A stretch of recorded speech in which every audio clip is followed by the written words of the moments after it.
안녕하세요. 오늘은 전통 음료인 찹쌀식혜를 집에서 만드는 방법 알려드릴게요. 제가 끊을 수 없는 마성의 맛이라고 써놓은 이유가 있어요. 찹쌀식혜가 정말 깔끔하고 맛있거든요.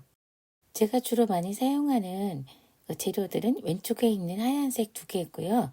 요즘에 오른쪽에 있는 것도 함께 사용 중에 있습니다. 지역마다 다른 걸 파시는 걸로 알고 있어요. 저는 농협 하나로마트에서 구입했고요. 이 두 가지 상품은 제가 가장 많이 쓰고 있는 식혜가루인데요. 하나는 고운 가루고 하나는 거친 가루와 고운 가루가 섞인 거예요.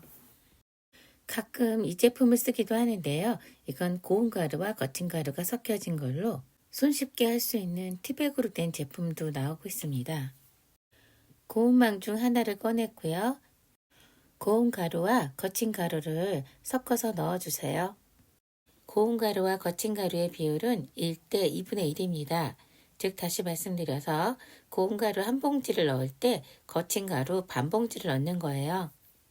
가루가 들어있는 자루를 통에 담고 그 자루의 반 정도가 물에 잠기게 물을 넣어주신 다음에 치대어 주시면 되는데요.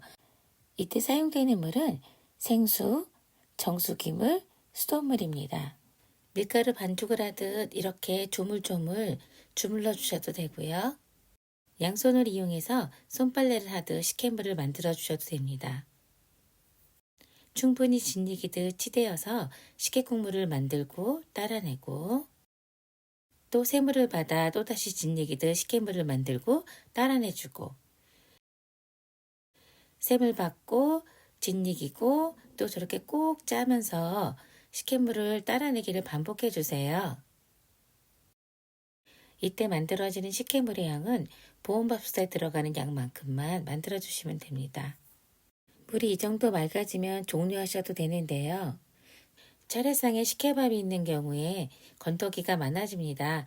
그래서 이 훈물을 이용해서 식혜처럼 끓였다가 같이 식혜에 섞어줄 거예요. 식혜물을 만들고 남은 찌꺼기의 모습입니다. 찌꺼기는 꼭 짜서 버려주세요. 식혜물은 4시간에서 5시간 정도 건드리지 않고 그냥 그대로 가라앉혀서 윗물만 사용할 겁니다. 저는 주로 밤에 식혜를 걸러두었다가 아침에 가라앉혀서 하기도 하고요. 아침에 걸러두었다가 저녁에 하기도 합니다. 식혜물이 변하기 쉬운 여름엔 2시간 정도만 가라앉혀서 바로 합니다. 식혜밥은 맑고 깔끔하게 찹쌀만 하시거나 찹쌀과 맵쌀을 반반 섞어서 고두밥을 안 찝니다. 맛은 찹쌀과 맵쌀을 섞어서 하시는 게 더 맛있고요.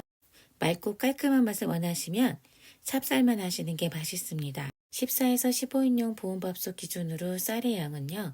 차례상에 올리는 식혜밥의 경우 4인분, 일반 식혜의 경우 3인분입니다. 밥은 쌀의 물기에 따라 좀 다르긴 한데요. 고두밥을 만들어야 되기 때문에 평소 밥을 하시던 것보다 물을 적게 넣고 하시면 됩니다. 20인용 이상 되시는 식혜 전용 밥솥에 소량의 밥을 하시는 경우에는요. 밥에 누룽지만 되고 식혜를 할 밥이 남아있지 않을 수도 있어요. 그래서 밥을 필요한 양보다 좀 여유있게 하시거나 아니면 일반 보온밥솥에 하셔가지고 덜어서 드시는 게 나을 것 같아요. 이때 압력밥솥에 밥을 하시면 질게 되기 때문에 그것은 권장해드리고 싶지 않습니다. 이 밥솥은 좀 오래돼서 누룽지가 좀 늘어요. 그래서 14인용인데 1인분 추가로 밥을 했고요. 윗부분 밥만 덜어내고 있는 모습입니다. 식혜에 들어갈 고두밥을 덜어낸 모습입니다. 누룽지는 긁어서 누룽지 좋아하는 사람이 밥으로 먹거나 소금을 조금 넣고 주먹밥을 만들어 먹습니다. 식혜를 만들 보온밥솥에 밥을 넣고 가라앉혀둔 식혜물이 섞이지 않도록 조심하면서 살살 따라 부어줍니다. 윗물만 살짝 들어갈 수 있도록 살살살 부어주세요. 지금 보이시는 가라앉은 찌꺼기가 맑은 식혜를 만드는 간음이 되는 건데요. 가라앉은 찌꺼기가 안 들어갈수록 맑은 식혜가 되고요. 찌꺼기가 조금 많이 따라 들어간 경우에는 맛은 진한 맛이 나서 좋지만 거무지고 텁텁한 맛이 날 수 있습니다. 앞에서는 밥을 넣고 식혜물을 넣었는데요. 지금은 식혜물을 먼저 넣고 밥을 넣어보고 있습니다. 어떻게 하셔도 상관은 없으시고요. 밥이 너무 식으면 안 되기 때문에 빠르게 넣고 밥알이 잘 삭혀지도록 골고루 잘 저어주세요. 부은밥솥은요, 식혜물이 밥솥 뚜껑에 닿지 않도록 밥솥 끝에서 2에서 3cm 정도 남기고 물을 부어주시고요. 밥솥 뚜껑을 아예 빼고 하시는 것이 중간중간 확인하실 때 훨씬 편리합니다. 보온밥솥에 뚜껑을 덮고 보온으로 식혜를 만듭니다. 발효가 골고루 잘 되도록 중간중간 휘저어주면서 밥알을 확인해 주세요. 보온으로 4시간 이상 두시고 밥알이 15에서 25알 정도 뜨면 찜통으로 옮겨서 따로 끓여주시면 됩니다. 저는 4시간 반 정도 두고 밥알이 30에서 40알 정도 뜨면 끓입니다. 수치상으로는 제가 30에서 40알이라고 말씀드렸는데요. 사실상 이 정도 떴을 때 가장 많이 끓이는 것 같아요. 그래서 이렇게 밥알이 많다고 걱정하지 마시고요. 이 정도 떴을 때 하셔도 상관없습니다. 평소 하는 대로 찜통으로 옮겨서 가스레인지에서 끓이면서 거품을 걷어줄 거예요. 식혜가 끓기 시작하면서 거품이 생기는데요. 저렇게 한쪽으로 몰아서 거품을 걷어내 주시면 되고요. 밥알이 떠서 거품 걷기가 불편하신 분들은 채망을 넣고 국자로 거품을 그쪽 방향으로 쓸어주시면 망 안쪽으로 거품이 들어가거든요. 그렇게 해서 걷어내시면 됩니다. 보온밥솥에서 그냥 끓이면 안 되나요? 라고 물으시는 분들이 계셨어요. 네, 밥솥에서 끓이셔도 상관없으시고요. 취사 버튼 누르셔서 10분에서 15분 정도 끓이시면 됩니다. 가스레인지에 옮겨서 끓일 때처럼 이것도 거품을 걷어내 주셔야 됩니다. 완성됐습니다. 완성된 식혜는 시원한 곳에서 식혀주시고요.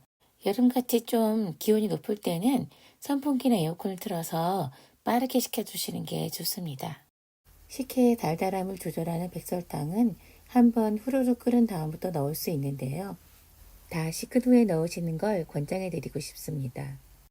끓이면서 설탕을 넣으시는 경우에는 덜 달게 느껴져서 설탕이 많이 들어가게 되거든요. 설탕은 개인적인 취향이라서 별도로 얼마를 넣으라고 지정해 드리지는 않을게요. 다 식은 후에 식혜 보관은 김치냉장고에 넣어두시고 드시면 변하지 않고 오랫동안 드실 수 있습니다. 전 김치통에 넣는데요. 혹시나 김치통이 냄새가 나서 어려우신 분들은 미리 씻어둔 김치통에 베이킹소다를 넣고 따뜻한 물을 넣어서 하루나 이틀 울궈내 주세요. 과도를 이용해서 고온 패킹을 빼내서 같이 물에 담가 주세요. 하루나 이틀 울궈낸 김치통은 다시 깨끗한 물로 반나절 정도 다시 우려주시고 그리고 나서 말려주시면 됩니다. 저는 김치통 하나를 식혜용으로 정하고 김치를 담지 않을 때도 있습니다. 식혜를 김치통에 담을 때에는 식혜와 김치통 사이에 랩을 씌워주시고 담아주시면 국물이 흘러서 끈적거리지 않습니다. 이렇게 김치통에 다 담아졌고요. 왼쪽에 식혜밥을 만들어 놨어요. 식혜밥은 채망으로 건져서 물기를 뺀 다음에 상에 올려주시면 됩니다.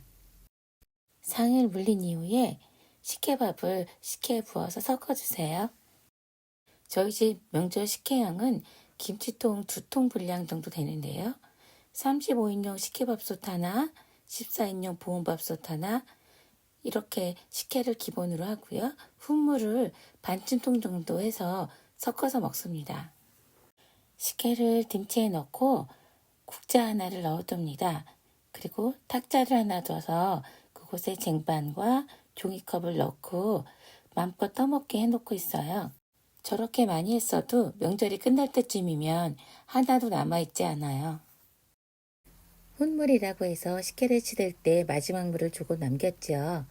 이 물은 밥솥은 아니지만 가스불에 올려놓고 끓지 않게 온도를 올렸다 내렸다 하면서 국물이 맑아지도록 삭혀줍니다. 그리고 나서는 식혜를 만드는 것처럼 끓일 때 거품을 걷어주시고요.